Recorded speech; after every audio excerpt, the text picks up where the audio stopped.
আকাশবাণী আগরতলা স্থানীয় সংবাদ পড়ছি নবনীতা বণিক। এখনকার বিশেষ বিশেষ খবর হলো শারদীয়া দুর্গোৎসবে আজ চতুর্থীতেই রাজধানী আগরতলা সহ মফস্বলের শহরগুলি উৎসব মুখর হয়ে উঠেছে। মুখ্যমন্ত্রী অধ্যাপক ডাক্তার মানিক সাহা বলেছেন, উজ্জয়ন্ত প্রাসাদ হচ্ছে ত্রিপুরার সমৃদ্ধ ইতিহাস ও ঐতিহ্যের নিদর্শন। সংসদ বিষয়ক মন্ত্রী কিরেন রিজিজু বলেছেন যে প্রধানমন্ত্রী নরেন্দ্র মোদীর নেতৃত্বে উত্তর পূর্ব উন্নয়নের পথে দ্রুত এগিয়ে চলছে। গুজরাটে আয়োজিত জাতীয় স্কুল জুডো প্রতিযোগিতায় ব্রোঞ্জ পদক পেয়েছে রাজ্যের শিয়ামি চাকমা। রাজ্যের পদ্মশ্রী অলিম্পিয়ান জিমন্যাস্ট দীপা কর্মকার অবসরের ঘোষণা দিলেন। এবারে বিস্তারিত সংবাদ। শারদীয়া দুর্গোৎসবে আজ চতুর্থীতেই রাজধানী আগরতলা সহ মফস্বলের শহরগুলি উৎসব মুখর হয়ে উঠেছে। আগামী বৃহস্পতিবার মহাষষ্ঠী ও বোধনের মধ্য দিয়ে শুরু হবে 5 দিনব্যাপী শারদীয়া দুর্গোৎসব। আজ শারদ উৎসবে চতুর্থী তিথির মধ্য দিয়ে প্রতিমা দর্শনও শুরু হয়েছে।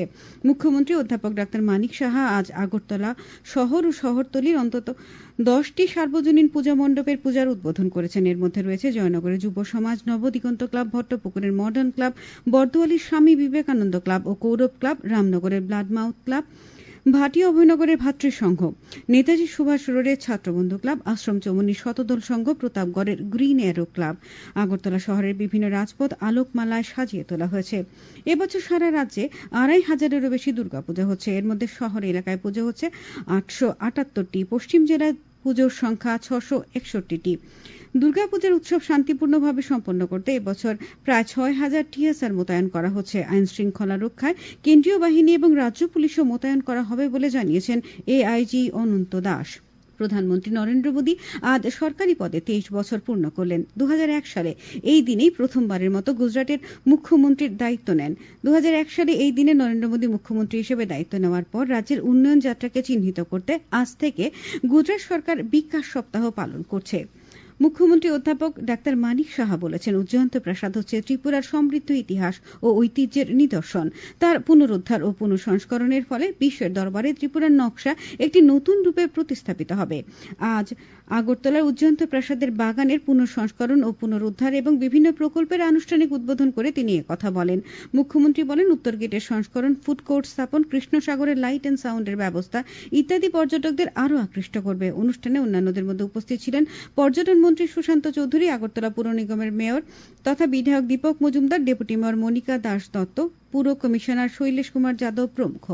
কেন্দ্রীয় তথ্য সম্প্রচার মন্ত্রকের অধীন সেন্ট্রাল ব্যুরো অফ কমিউনিকেশন রাজ্য শাখার উদ্যোগে আজ আগরতলা পূর্ব যোগেন্দ্রনগর নেতাজি সুভাষ কলোনি উচ্চ বিদ্যালয় স্বচ্ছতাই সেবা কর্মসূচি অনুষ্ঠিত হয়। শুরুতেই ছিল স্কুল চত্বর ও এলাকায় সাফাই অভিযান। পরে স্কুলের অডিটোরিয়ামে স্বচ্ছতাই সেবা কর্মসূচির মূল অনুষ্ঠানের উদ্বোধন করেন আগরতলা পৌর নিগমের কর্পোরেটর রুমা দাস। উপস্থিত ছিলেন উত্তর পূর্বাঞ্চল তথ্য সম্প্রচার মন্ত্রকের central bureau of communication Agartala শাখার আধিকারিক সুদীপ্ত কর। স্কুলের ভারপ্রাপ্ত প্রধান শিক্ষক সুন্দর ও সুস্থ রাখতে স্বচ্ছতা খুবই জরুরি। সেই সঙ্গে আগামী প্রজন্মকে রক্ষা করতে পরিবেশ ও বায়ুমণ্ডলকে সুস্থ রাখার জন্য গাছ লাগানো খুবই প্রয়োজন। অনুষ্ঠানে উত্তর পূর্বাঞ্চলে তথ্য সম্প্রচার মন্ত্রকের অতিরিক্ত মহানির্দেশক কৃপা শঙ্কর যাদব বলেন, নদী দূষণ দেশের সবচেয়ে বড় সমস্যা হয়ে দাঁড়িয়েছে। নখ কাটা, কাপড় চোপড় পরিষ্কার রাখা ও আশেপাশের নর্দমা পরিষ্কার রাখা, এসবের মধ্য দিয়ে পরিবেশ ও শরীর সুস্থ রাখার উপর তিনি গুরুত্ব আরোপ করেন। আকাশবাণীর আগরতলা কেন্দ্রের উপ অধিকর্তা সুভাষিস চন্দ্র বলেন, স্বচ্ছতা নিয়ে ঘরে ঘরে গবেষণা করলে দেখা যায় শুদ্ধ স্বচ্ছতা শরীর ও মানসিকতাকে স্বচ্ছ রাখে। তাতে নানা ধরনের ব্যাধি থেকে নিজেকে যেমন রক্ষা করা যায়, ঠিক পরিবেশকেও রক্ষা করা সম্ভব। এই কর্মসূচির অঙ্গ হিসেবে স্কুল চত্বরে চারাগাছ রোপণ করেন অতিথিরা। অনুষ্ঠানে স্কুল পড়ুয়াদের মধ্যে স্বচ্ছতা নিয়ে কুইজ প্রতিযোগিতা ও বসে আঁকো প্রতিযোগিতা অনুষ্ঠিত হয়। পরে তাদের হাতে পুরস্কার তুলে দেওয়া হয়। আগামীকাল জম্মু ও কাশ্মীরের পাশাপাশি হরিয়ানা বিধানসভা নির্বাচনের ভোট গণনা করা হবে। জম্মু ও কাশ্মীর এবং হরিয়ানায় ভোট গণনা শান্তিপূর্ণভাবে সম্পন্ন করার জন্য প্রতি জেলা সদরে ব্যাপক নিরাপত্তা ব্যবস্থা গ্রহণ করা হয়েছে। উল্লেখ করা যেতে পারে, জম্মু কাশ্মীর এবং হরিয়ানা উভয় রাজ্যের ক্ষেত্রেই 90টি করে বিধানসভার আসন রয়েছে। জলজীবন মিশনে মোহনপুর মহকুমার মোহনপুর ও লেফুঙ্গা ব্লকে 100% বাড়িতে পাইপ লাইনে পানীয় জলের সংযোগ দেওয়া হয়েছে। এই মিশনে মোহনপুর ব্লকে 10,946টি বাড়িতে এবং লেফুঙ্গা ব্লকে 3,367টি বাড়িতে পাইপ লাইনে পানীয় জলের সংযোগ দেওয়া হয়েছে। কেন্দ্রীয় কৃষিমন্ত্রী শিবরাজ সিং চৌহান আজ বলেছেন যে সরকার দেশে কৃষি সংস্কৃতির উন্নয়নে কাজ করছে। আজ নয়াদিল্লিতে কৃষক ও কৃষক ইউনিয়নের সঙ্গে বৈঠকের পর শ্রী চৌহান বলেন যে এই সরকার কৃষকদের স্বার্থে কৃষি বিকাশ যোজনা এবং ফসল বীমা যোজনার মতো অনেক গুরুত্বপূর্ণ সিদ্ধান্ত নিয়েছে। বনমন্ত্রী অনিমেষ দেববর্মা বলেছেন, পরিবেশের ভারসাম্য রক্ষা করার ক্ষেত্রে বন্যপ্রাণীদের রক্ষণাবেক্ষণ অত্যন্ত জরুরি। আজ আশারামবাড়ি বিধানসভা কেন্দ্রের বেহালাবাড়ি বাজার মাঠে রাজ্যভিত্তিক বন্যপ্রাণী সপ্তাহ উদযাপন অনুষ্ঠানে তিনি কথা বলেন। উপস্থিত ছিলেন বিধায়ক রঞ্জিত দেববর্মা, নির্মল বিশ্বাস, এমডিসি অনন্ত দেববর্মা। এই অনুষ্ঠানে রাজ্য বন দপ্তর আয়োজিত রাজ্যভিত্তিক বিভিন্ন কুইজ ও বিতর্ক প্রতিযোগিতার প্রথম, দ্বিতীয় ও তৃতীয় স্থান অধিকারীদের পুরস্কার প্রদান করা হয়। শ্রোতা বন্ধুরা, আকাশবাণী সংবাদ সহ বিবিধ খবরের বিস্তৃত আপডেট পেতে লগ ইন করুন www.newsonair.com এবং নিউজ অন এআইআর অ্যাপ এবং টুইটার ও ফেসবুক প্ল্যাটফর্মে এআইআর নিউজ অ্যালার্টসে। ইউটিউবে লক্ষ্য করুন নিউজ অন এআইআর অফিসিয়াল। তাছাড়া সংবাদ আপডেট পেতে দেখুন টুইটার বা x handle Akashvani news Agartala, ফেসবুকে এআইআর নিউজ আগরতলা এবং ইউটিউবে আকাশবাণী নিউজ আগরতলা। কেন্দ্রীয় বিজ্ঞান ও প্রযুক্তি মন্ত্রী ডক্টর জিতেন্দ্র সিং বলেছেন যে মহাকাশ স্টার্ট আপ উদ্যোগ তহবিলের জন্য ১,০০০ কোটি টাকা বরাদ্দ করা হয়েছে। নয়াদিল্লিতে মোদী সরকারের তৃতীয় পর্যায়ের প্রথম ১০০ দিনের সাফল্য সম্পর্কে কথা বলতে গিয়ে মন্ত্রী বলেন যে গত ১০ বছরে দেশে মহাকাশ স্টার্ট আপের সংখ্যা ১.৫ লক্ষেরও বেশি হয়েছে, যা ভারতকে বিশ্ব ইকোসিস্টেমে ৩ নম্বরের স্থানে উন্নীত করেছে। খবর প্রচারিত হচ্ছে আকাশবাণী আগরতলা কেন্দ্র থেকে। সংসদ বিষয়ক মন্ত্রী কিরেন রিজিজু বলেছেন যে প্রধানমন্ত্রী নরেন্দ্র মোদীর নেতৃত্বে উত্তর পূর্ব উন্নয়নের পথে দ্রুত এগিয়ে চলেছে। একটি সংবাদ সংস্থাকে দেওয়া এক সাক্ষাৎকারে মন্ত্রী বলেছেন যে মণিপুরের কয়েকটি ঘটনা ছাড়া সমগ্র উত্তর পূর্ব অঞ্চলে শান্তি বিরাজ করছে। তিনি বলেন, প্রধানমন্ত্রী মোদী ক্ষমতা গ্রহণের পর থেকে উত্তর পূর্বাঞ্চলে ১০,০০০-এরও বেশি জঙ্গি অস্ত্রশস্ত্র সহ আত্মসমর্পণ করে স্বাভাবিক জীবনে ফিরে এসেছে। আসন্ন দুর্গোৎসবকে সামনে রেখে আজ কৈলাস শহরের ভগবাননগর এলাকায় এক বস্ত্রদান কর্মসূচি অনুষ্ঠিত হয়। ১৫০ শতাধিক দুস্থ নাগরিকদের মধ্যে শাড়ি ও পাঁচড়া বিতরণ করা হয়। এই কর্মসূচিতে উপস্থিত ছিলেন সমাজ কল্যাণ ও সমাজশিক্ষা মন্ত্রী টিঙ্কু রায়।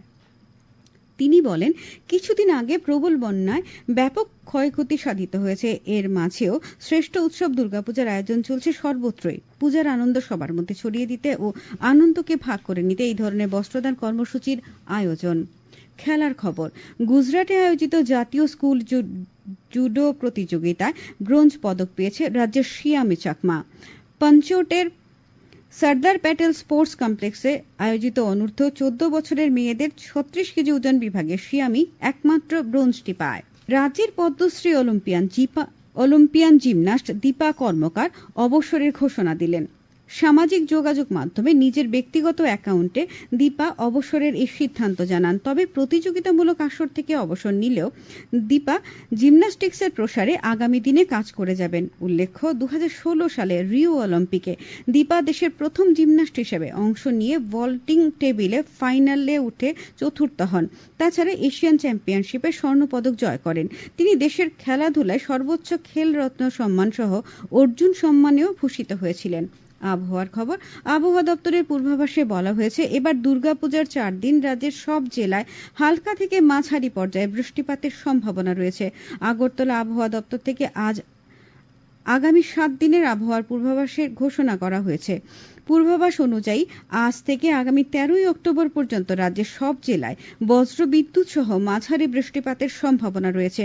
আগামী ২৪ ঘন্টায় রাজ্যের পশ্চিম এবং সিপাহীজলা জেলার বেশ কয়েকটি স্থানে ভারী বর্ষণের সতর্কতা জারি করা হয়েছে। শেষ করার আগে বিশেষ বিশেষ খবরগুলি আরেকবার। শারদীয় দুর্গোৎসবে আজ চতুর্থীতেই রাজধানী আগরতলা সহ মফস্বলের শহরগুলি উৎসব মুখর হয়ে উঠেছে। মুখ্যমন্ত্রী অধ্যাপক ডাক্তার মানিক সাহা বলেছেন, উজ্জয়ন্ত প্রাসাদ হচ্ছে ত্রিপুরার সমৃদ্ধ ইতিহাস ও ঐতিহ্যের নিদর্শন। সংসদ বিষয়ক মন্ত্রী কিরেন রিজিজু বলেছেন যে প্রধানমন্ত্রী নরেন্দ্র মোদীর নেতৃত্বে উত্তর পূর্ব উন্নয়নের পথে দ্রুত এগিয়ে চলেছে। গুজরাটে আয়োজিত জাতীয় স্কুল জুডো প্রতিযোগিতায় ব্রোঞ্জ পদক পেয়েছে রাজ্যের শিয়ামি চাকমা। রাজ্যের পদ্মশ্রী অলিম্পিয়ান জিমন্যাস্ট দীপা কর্মকার অবসরের ঘোষণা দিলেন।